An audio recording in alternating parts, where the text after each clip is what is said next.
Hello, YouTube family. How you doing? This is Kofi Baraka, and right now you're in Kofi Baraka's world. Thank you for coming. Thank you for showing up, and also thank you for the support. As always, you know how we get down. You know what I mean? We want to give praises to God, God. Thank you for this time, Mother Earth. Thank you. Thank you for all the ancestors. Thank you for all the spiritual, benevolent beings. Thank you for life and nature. And thank you for family. Thank you for health, which is wealth. Thank you for nutritional food. Thank you for opportunities. And God, thank you for just talking through us and just us being one. Amen. Ra, Ashe, Ashe, Ashe. Thank you. And welcome. Yes, yes, yes. God's first, as always. Yes. All right, so, of course, we got the candle. Of course, we gonna light up.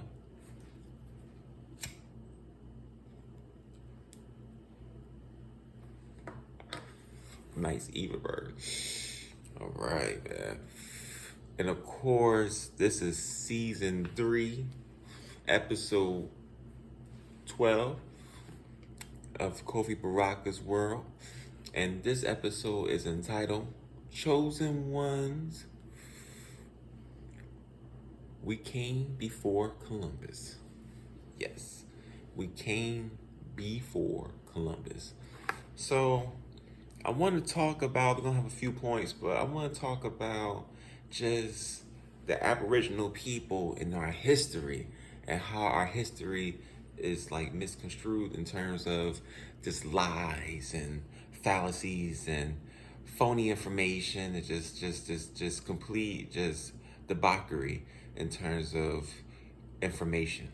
So growing up, especially on my mother's side, I don't know a lot about my biological father's side. I do have a father. His name is Paul O'Neill, and that's my dad. But in terms of my ancestry, I don't know. I'll be honest with you. I'll be honest like Thomas. But with my mom Eleanor, she and my mom Retta, but their side is they Indian, and it was funny hearing that because we dark skinned. We got nappy hair. You know what I mean? We real niggerish. And my mom is real smart, went to Berkeley, but my mom is also hood. So it's like, and my mom could walk in a white mall with a strut as the same strut she walked in Patterson. You know what I mean? In the most craziest hood. And it don't matter because she was one thing about my mom, which I really respect, and my dad. They was never afraid of their own people. They was never afraid of their own people. And my mom taught me growing up that her mom, I seen a picture of her. Her mom's just light skinned, but she was like, her mom grew up on what you would call a reservation. And like around the 50s and the 60s, and my grandma been moved to Trenton.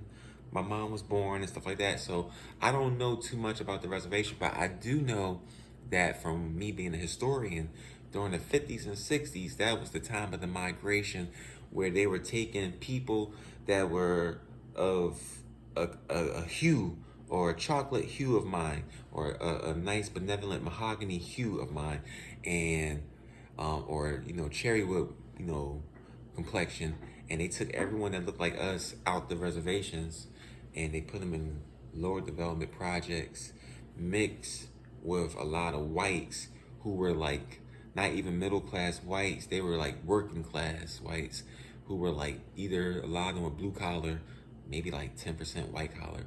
And if they were white collar, it was like secretarial, maybe clerk. And they were cool. And sometimes they had beef even in those lower development homes or the projects they call it or whatever, you know what I mean? But my mom said that her people were Indian. And I remember even watching Treme on HBO and how deep in they are with their Indian culture, with the celebration, how they made their celebratorial ancestry, garments. And even when you watch Bel Air, the TV show, Philip Banks is repping, the black, I don't want to say black Indian culture, but the Aboriginal culture of ours. You know what I mean? And it's a T word he used. I can't think of it, but I don't want to butcher it. But it's a T word he used, and it's like it's definitely like native language. When you even think about this country historically, like when Christopher Columbus came in this motherfucking country, and this is my first point, when we've been here 10, maybe 20,000 years, like, do we come from Africa? I believe so. But Africa had the strongest boats. Africa taught Prince Navigator, who was the king or the ruler of what? Portugal. Portugal taught Spain. Spain somewhat taught Italy. All right, cool. Christopher Columbus is Italian. He went to Spain to sail for who? Isabella and Ferdinand, whatever. And when he sailed, naturally, they already had black Moors. The person that sailed his ship, his head navigator, was a black man. I can't think of his name right now. When Christopher Columbus, when he got to the Caribbean, he saw nothing but black people. He saw nothing but beautiful Aboriginal people on the coastline looking at him, saying, what the fuck are these ships coming from? And people thinking that they're primitive. No, they're wondering why these niggas are coming here. And they still welcomed them, but they was wondering, like, why are these niggas coming here? And they're more shook, like, damn, they finally know how to make boats. All right. You know what I mean? It's not the other way around. That's what they want you to teach you. No, man.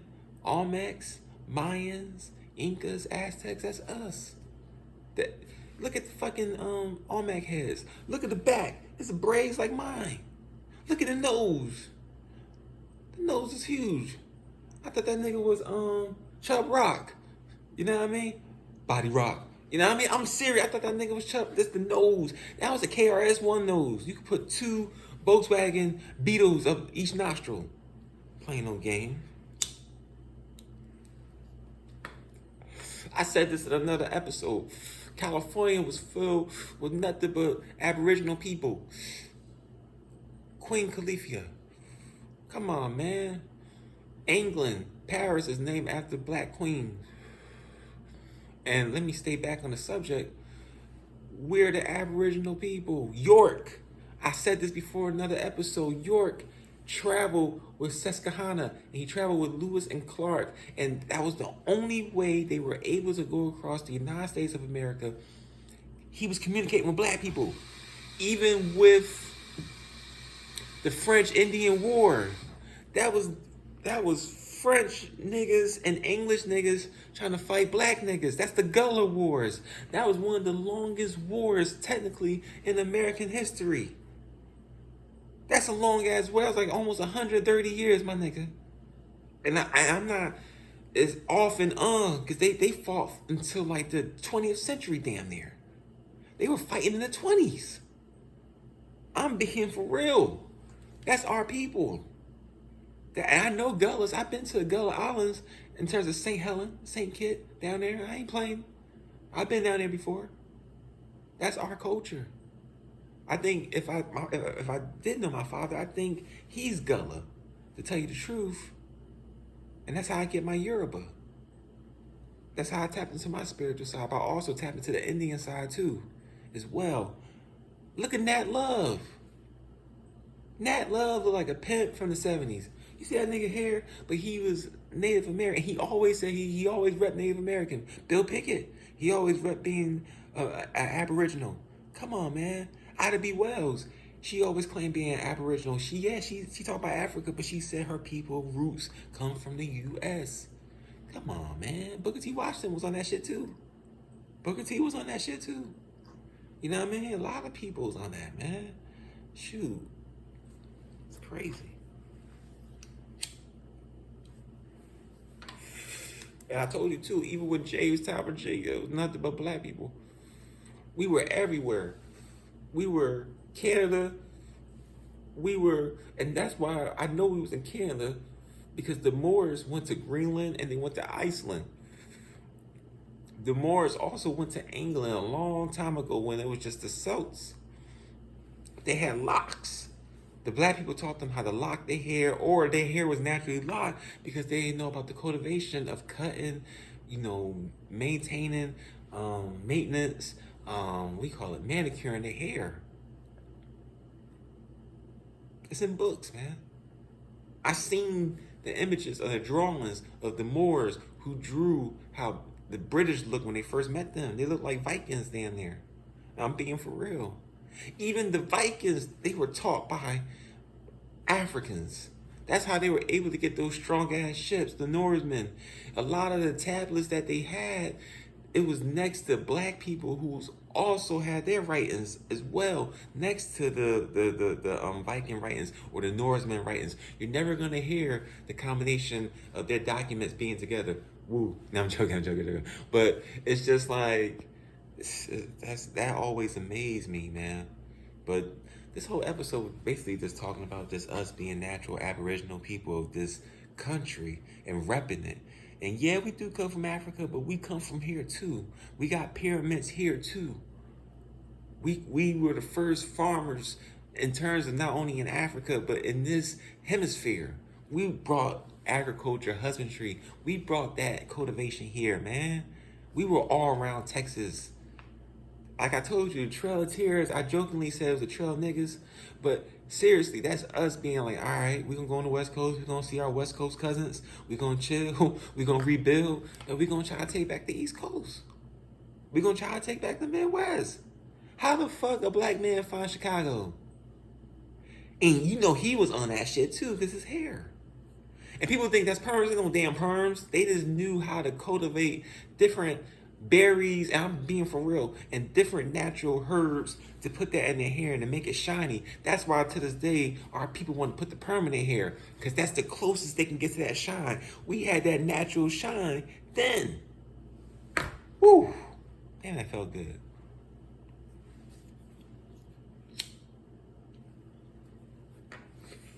That's why we were the best cowboys.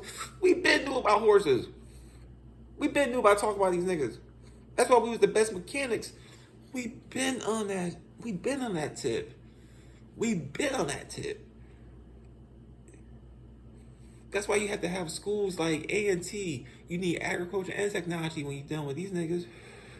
That was the top of the top.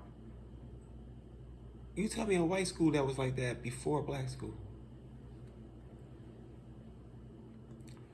And on that note, that's the end of episode 12, season 3 of Kofi BARAKA's World. The world. Alright, ashe. Of course, we're number one. Our God is number one. And the journey's not done. Peace and ancestry. Of course, thank you to my woke ones. Thank you for supporting and watching.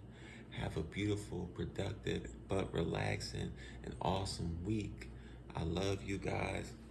Last talk for those who can't smoke.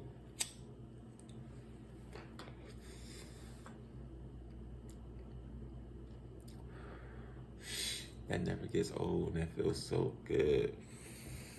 And of course, comment, subscribe, click the notification bell, and watch the old and new episodes.